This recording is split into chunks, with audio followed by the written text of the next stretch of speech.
राधे राधे महाराज जी।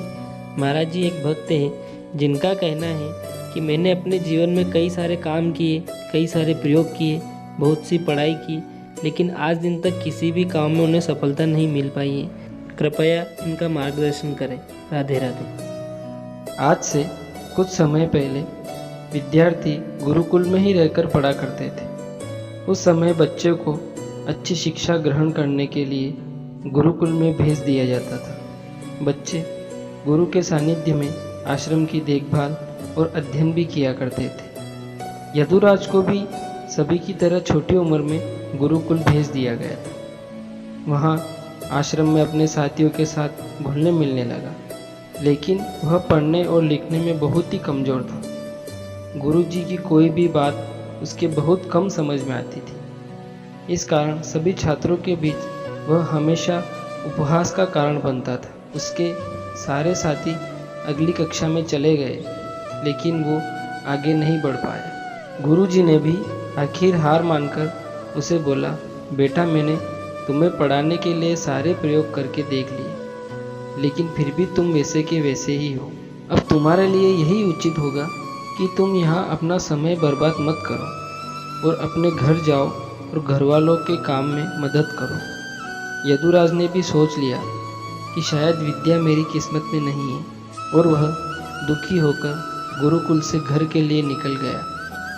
दोपहर का समय था, रास्ता भी बहुत लंबा था, गर्मी भी बहुत लग रही थी। रास्ते में उसे प्यास लगने लगी। इधर उधर देखने पर उसे थोड़ी ही दूर कुछ महिलाएं कुएं से पानी भरती नजर आई। वह कुएं के पास गया और पानी पीते समय उसने वहां पर एक आश्चर्यजनक चीज देखी। वहां उसने देखा कि कुएं के पत्थरों पर रस्सी के आने जाने से निशान बने हुए थे। तो उसने महिलाओं से पूछा कि अम्मा, यह निशान आपने कैसे बनाए? तो महिलाएं मुस्कुराती हुई बोली, बेटे यह निशान हमने नहीं बनाए, यह तो पानी खींचते समय इस कोमल सी रस्सी के बार बार आने जाने से ठोस पत्थर पर ऐसे निशान बन गए हैं। यदुराज सोच में पड़ गया। उसने विचार किया कि जब एक कोमल रस्सी के बार बार आने जाने से एक ठोस पत्थर पर गहरे निशान बन सकते हैं, तो मैं निरंतर अभ्यास से विद्या ग्रहण क्यों नहीं कर सकता। यदुराज वहीं से वापस गुरुकुल आया और अथक कड़ी मेहनत की। दिन रात एक करके कड़ी मेहनत की। गुरुजी ने भी खुश होकर उसका सहयोग किया।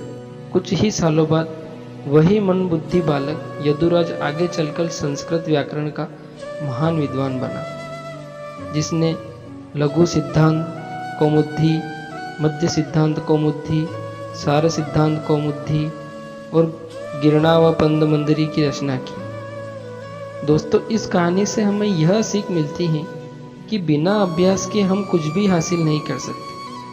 अभ्यास की शक्ति का तो कहना ही क्या है, यह आपके हर सपने को पूरा करेगी। अभ्यास बहुत जरूरी है, चाहे वो खेल में हो, पढ़ाई में या किसी और चीज़ में।